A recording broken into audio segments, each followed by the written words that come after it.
वहीं deputy CM Manish Sisodia पर लगाए जा रहे आरोपों पर आप प्रवक्ता सौरभ भारद्वाज और आप विधायक आतिशी ने पलटवार किया और कहा कि केंद्र सरकार की तरफ से मनीष सिसोदिया को फंसाने की साजिश हो रही है।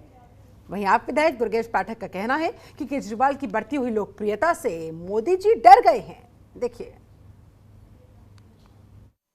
देखिए कितनी साधारण सी बात है। चीफ सेक्रेटरी किसने लगाया? केंद्र सरकार ने। एलजी किसने लगाया? केंद्र सरकार ने। सीबीआई किसकी है? केंद्र सरकार की। एमएचए किसकी है? केंद्र सरकार की। केंद्र सरकार का एक अंग दूसरे अंग को तीसरे अंग से कह रहा है कि आप जांच कर लो। तो इसके अंदर बड़ी बात क्या है? ये सब के सब लोग, ये सारी की सारी एजेंसी, और चाहे वो एलजी हो चाहे वो चीफ सेक्रेटरी हो, सब के सब केंद्र सरकार के द्वारा लगाए गए हैं, उनके इशारे पे काम कर रहे हैं। एक ऐसी आबकारी नीति जिसको अगर आप पिछले साल से उसकी तुलना करें तो उसके अंदर 1300 करोड़ रुपए सरकार ने ज्यादा कमाए। एयरपोर्ट के ठेके का जो जिक्र कर रहे हैं, एयरपोर्ट के ठेके में पिछली बार 105 करोड़ रुपए आते थे, इस बार 234 करोड़ रुपए आए, दुगने से भी ज्यादा जो है आए।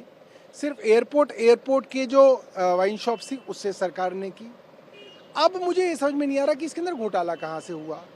एक दो छोटी मोटी फाइल पे ढूंढ के कि साहब यहाँ पे जो है ये क्यों हो गया, यहाँ पे ये क्यों हो गया, ये तो प्रोसीजरल चीजें हैं। देखिए, जो सीबीआई जांच एलजी साहब ने ऑर्डर करी है एक्साइज पॉलिसी में, उसमें उप मुख्यमंत्री डिप्टी सीएम के रोल पे, दिल्ली सरकार पे, आम आदमी पार्टी पे, उसके मंत्रियों पे, नेताओं पे, विधायकों पे केंद्र सरकार की एजेंसियों द्वारा केस होना कोई नई बात नहीं है। पिछले 7 साल में तकरीबन 150 केस अलग अलग एजेंसी से आम आदमी पार्टी के नेताओं पे किए गए हैं। जहां 150 केस कर लिए वहां से 151 भी सही।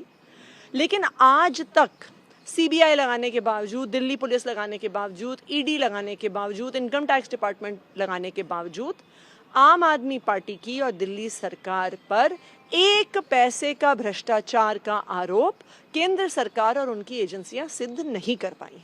तो कर लें इस मामले में भी सीबीआई जांच। पूरी दुनिया को दिख रहा है, पूरा देश देख रहा है कि किस तरह से अरविंद केजरीवाल के काम को रोकने की कोशिश की जा रही है, अरविंद केजरीवाल को परेशान किया जा रहा है। धीरे धीरे एक चीज तो क्लियर हो गई कि इस देश के अंदर अगर मोदी जी को कोई टक्कर दे सकता है तो अरविंद केजरीवाल और आम आदमी पार्टी। जब से पंजाब की जीत हुई है तब से मोदी जी की रातों की नींद गायब है। उनके रातों में अरविंद केजरीवाल जी भूत बनकर आते हैं और नाचते हैं। काफ़ी डर गए हैं, पूरी भारतीय जनता पार्टी डर गई है। इनके लिए कांग्रेस बड़ी कन्वीनियंट अपोजिशन थी। कांग्रेस को डरा देते थे, कांग्रेस को धमका देते थे, कांग्रेस खत्म होने वाली पार्टी है। लेकिन आम आदमी पार्टी से इनको समझ में नहीं आ रहा कैसे डील करे। पहले सत्येंद्र जैन जी को जेल में डाला, अभी मनीष सिसोदिया जी को भी जेल में डालने की तैयारी कर रहे हैं। तो ये पूरी तरह से डरे हुए हैं। आम आदमी पार्टी अरविंद केजरीवाल जी से पूरी तरह से डरे।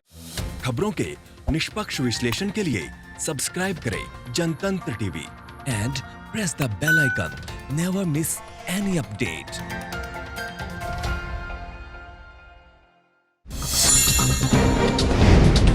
डाउनलोड कीजिए जनतंत्र टीवी ऐप को, जो कि अवेलेबल है गूगल प्ले और ऐप स्टोर पर।